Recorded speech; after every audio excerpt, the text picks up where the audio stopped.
Muchas personas caen en religiosidad, pretendiendo, llevando una vida supuestamente espiritual, haciendo guerra espiritual, que llaman por todo, atando, reprendiendo. Pero si tú lees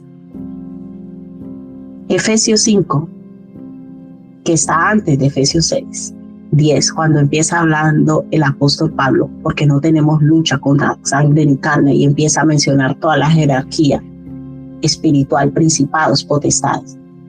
Él empieza el texto, el versículo 10, dice, por lo demás, hermanos, como lo he explicado muchas veces, hay un conector allí.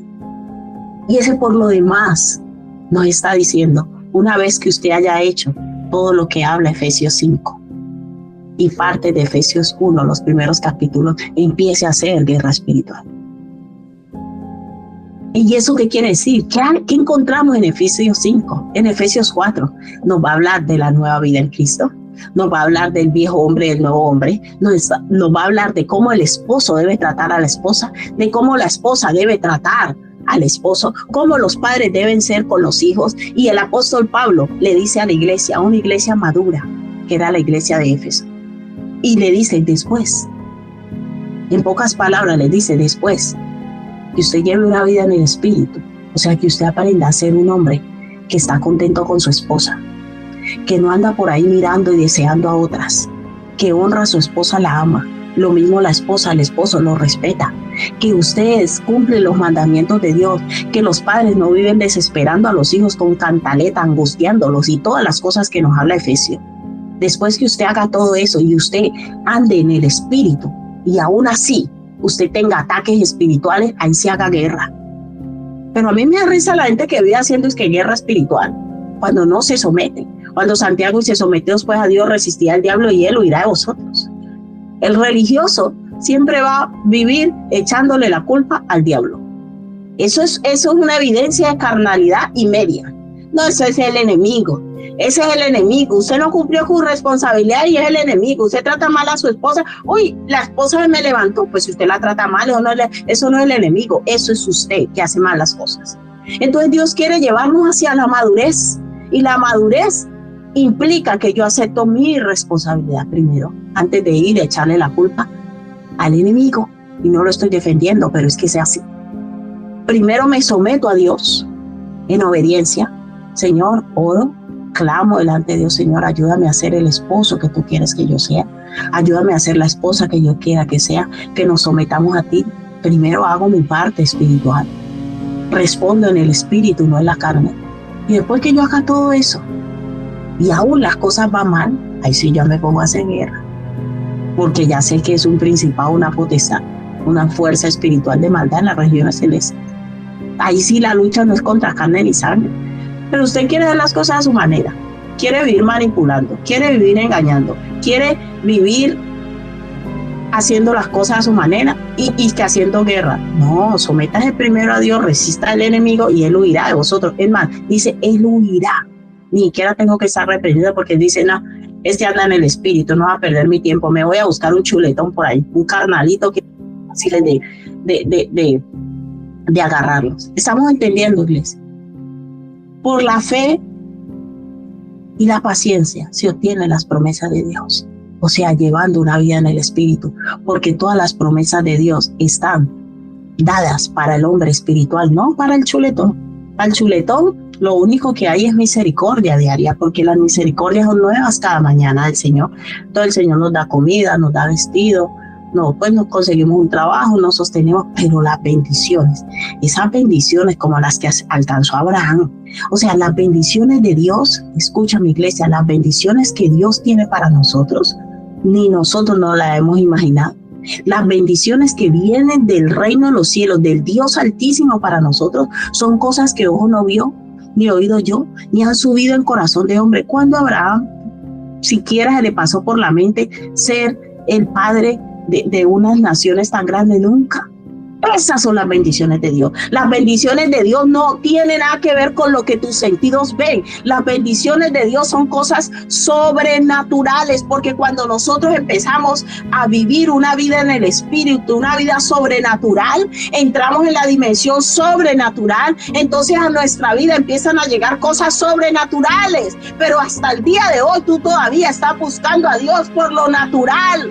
Hasta el día de hoy estamos buscando a Dios por lo que anhelamos, por lo que nuestros sentidos conocen. Señor, la casita, el cochecito, los viajecitos, eso es lo natural, pero Dios quiere llevarnos a una dimensión sobrenatural. ¿Cuántos quieren empezar a caminar en esa dimensión del Espíritu, hermano? Esa dimensión del Espíritu es para alcanzar esta promesa: de cierto te bendeciré y te multiplicaré. Pero esa dimensión no tiene nada que ver con la carne. Olvídese de lo que usted conoce hasta ahora. Olvidémonos de lo que conocemos. Decirle: Señor, aquí estoy listo, estoy ready, como dicen, para empezar a alcanzar esas cosas sobrenaturales que tú tienes para mí. Hermano, esos planes que Dios tiene para nosotros no tienen nada que ver con lo que nosotros conocemos.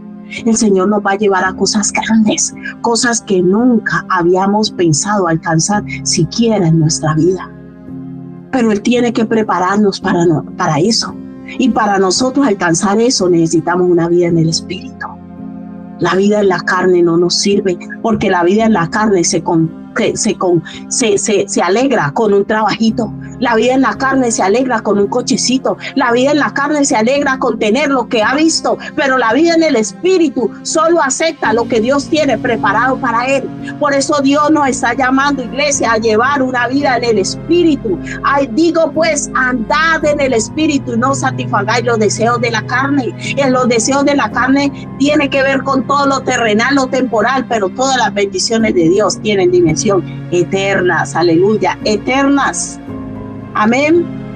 Vamos al Salmo 140, del 1 al 5. Dice la palabra del Señor: pacientemente espere al Señor. ¿Cómo vamos a esperar? ¿Con angustia? ¿Con desesperación? No, pacientemente. Y ese pacientemente tiene que ver con esperar en el Espíritu y a la manera de Dios, no en la carne, hermano. Olvídese de esa vida carnal y temporal. Olvídese de esos anhelos terrenales. Abra su corazón. A partir de hoy cuando termine la reunión, antes de dormir, acuestes en la cama, sientes en una silla, no sé, y dígale: Señor, aquí estoy, abierto, dispuesto para recibir de corazón lo que tú tienes para mí. Porque es que hay muchos que están todavía esperando lo que ellos anhelan. Y el Señor dice: estoy esperando que quieras lo que yo quiero, para empezar a materializar todas esas cosas. Y por eso dice: pacientemente espere al Señor. O sea, tuve capacidad de esperar en Él y confiar en Él. ¿Y qué pasó? Pacientemente esperé al Señor y Él se inclinó a mí y oyó mi clamor. ¿Y qué pasó? Aleluya.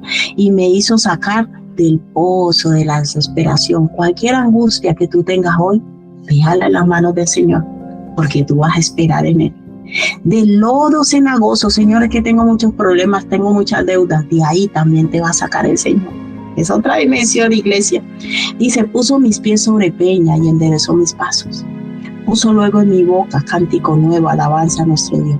¿Y qué va a pasar? Verán esto muchos y temerán y confiarán en el Señor. Dice: uy, y este no llegó aquí sin papel y sin nada. ¿A qué hora está viviendo como está viviendo? Dice: ay, no, hijo, es que yo ando en la dimensión sobrenatural. Esto es una dimensión que solo se alcanza en el Espíritu. Hermanos, cuando Dios empieza a obrar en nosotros, cuando nosotros le permitimos que Él empiece a obrar en nosotros, Él nos lleva a alcanzar cosas que otros han llevado años y todavía no lo han obtenido. Pero Dios nos está llamando a caminar en obediencia. Si tú entiendes el mensaje entre líneas, es que empecemos a organizar nuestra vida a la manera de Dios. Si usted debe dinero, hermano, empiece a pagar. Alinee su vida con Dios. No siga usted más con mentira y con engaño. El Señor, voy a empezar a alinearme porque yo creo que lo que tú tienes para mí es más grande, entonces yo no necesito andar con mentiras, con engaños ni nada. Corto esto en mi vida porque yo voy a andar en otra dimensión. Y es una dimensión de fe, de confianza, sin malicia, sin engaño, sin trampa, sin doblez. Hoy usted va a renunciar a esa malicia y a ese engaño que heredó y que aprendió y decir: Señor, adiós malicia de mi vida. a Dios engaño, a Dios doble. Yo voy a creer en esas bendiciones sobrenaturales que tú tienes para mí. ¿A quién le debo? Pago. Voy a empezar a ordenar mi vida, a alinear mi vida con obediencia. Que me gustaba el chisme, empiezo a morir al chisme. Ves que te voy a contar, no me interesa la vida de nadie, no me interesa criticar a nadie. Yo voy a empezar a organizar mi vida en el Espíritu. Yo voy a empezar a andar en amor, en gozo, en paz, en paciencia, benignidad, fe, templanza, mansedumbre, en una vida en el Espíritu. Que esto lo tengo desalineado. El Señor me habló hace tiempo, lo voy a alinear. ¿Por qué? Porque yo voy con los ojos puestos en lo que Dios tiene para mí, no en lo que yo puedo alcanzar. Hermano, la vida en el Espíritu es una vida que nos lleva a confiar en la capacidad de Dios y no en la nuestra. En la capacidad de Dios y no en la nuestra, aleluya. Yo empiezo a desarrollar esa fe en el Espíritu y decirle, Señor, yo creo y confío en ti y voy a esperar en ti. Yo creo y confío que tú tienes grandes cosas para mí. Yo me aferro de la promesa de Dios, me aferro de la palabra de Dios, me aferro de los testimonios de otros, como dice la palabra, sé imitadores de aquellos que por la fe y la paciencia obtuvieron. Dice, pero ¿cuáles? Mira, le hago una lista larguísima de hombres y mujeres que por la fe y la paciencia han alcanzado grandes cosas en el Señor. Y esas cosas también están preparadas para ti, pero necesita el Señor que empecemos a alinear nuestra vida, que empecemos a cambiar nuestros métodos, que empecemos a usar los métodos de Dios, a caminar en amor, en unidad, a caminar en obediencia a su palabra. Señor, tú hace tiempo me estás hablando que organice esta área de mi vida, la voy a organizar, no más titubeo. Hoy viene un cambio para mi vida, hoy voy a decidir y determinar caminar en una dimensión sobrenatural, en una dimensión del Espíritu que tiene que ver con obediencia. Obediencia a tu palabra, porque para obedecer yo necesito fe. Y si tú hoy decides creer que Dios tiene grandes cosas para ti, si tú decides creer esta palabra que dice, de cierto te bendeciré con abundancia y te multiplicaré grandemente, tú vas a organizar tu vida. Porque tú ya no te vas a mover de acuerdo a tus capacidades, sino que tú vas a empezar a organizar. Señor, voy a organizar esto porque yo sé que lo que tú tienes para mí es más grande. Yo ya no voy a hacer esto porque lo que tú tienes para mí, voy a cambiar mi forma de hablar, voy a cambiar mi forma de actuar, voy a ser honesta con las personas, no voy a ir con doblez, con hipocresía, con engaño, voy a alinear mi vida contigo, porque yo voy a creer que lo que tú tienes para mí es mayor que lo que yo pueda obtener con mis propios métodos. Entonces, David dice, puso mis pies sobre peña y enderezó mis pasos. ¿Qué hizo Dios? Enderezó mis pasos, dice David. O sea que todo lo que hay torcido en nosotros, lo primero que tiene que hacer es que enderezarse. Puso luego en mi boca cántico nuevo, alabanza a nuestro Dios. Verán esto muchos y temerán. ¿Y qué va a hacer eso? Vamos a llevar a otros. Ahí es que empezamos a iluminar, iglesia. Ahí es que empezamos a iluminar y decir, uy, cómo se volvió así, cómo se volvió así, que ahora cambió así. Y dicen, ay, verán esto mucho. ¿Y qué va a pasar? Confiarán en el Señor. ¿Por qué? Porque seremos testimonio vivo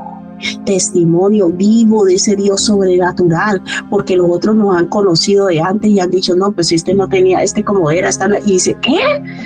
¿Que hora se volvió así? ¿Que horas cambió? Y serás que luz, antorcha, seremos testimonio vivo. Por eso dice, y verán esto mucho y temerán. Dice, uy, si cambió fulanito, uy, cambió y a qué hora se alineó así, y esta vida tan organizada que tiene desde cuando, dice, y confiarán en el Señor. Dice, eso funciona. Decidió cambiar su vida y mira cómo le ha ido de bien, porque ¿sabe qué?